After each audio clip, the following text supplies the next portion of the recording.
ফের বিরোধী দলনেতা শুভেন্দু অধিকারীর কনভয়ের ওপর হামলা চালায় শাসক দলের দুষ্কৃতীরা, এমনটাই চন্দ্রকোনা থানায় অভিযোগ জানাতে এসেই ফের কিন্তু ধর্ণা মঞ্চ এবং বিক্ষোভ দেখাতে শুরু করেছেন বিজেপির কর্মী সমর্থকগণ।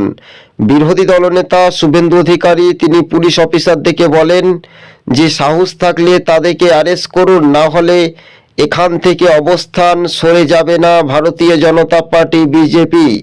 পুলিশ কতটা নিলজ্জিত শাসক দলের তাবেদারি করছে তার ধিক্কার জানাই বলে এমনটাই কটাক্ষ করেছেন বিরোধী দলনেতা শুভেন্দু অধিকারী। আপনাদেরকে আরও একবার জানিয়ে রাখি, ফের চন্দ্রকোনা থানায় রীতিমতো পুলিশের সঙ্গে জোর টক্কর, একেবারে তর্ক বলাই যেতে পারে। আপনারা দেখছেন টিভি সকাল ইউটিউব চ্যানেল। দর্শক বন্ধুগণ, ভিডিওটি শেয়ার করে পাশে থাকবেন।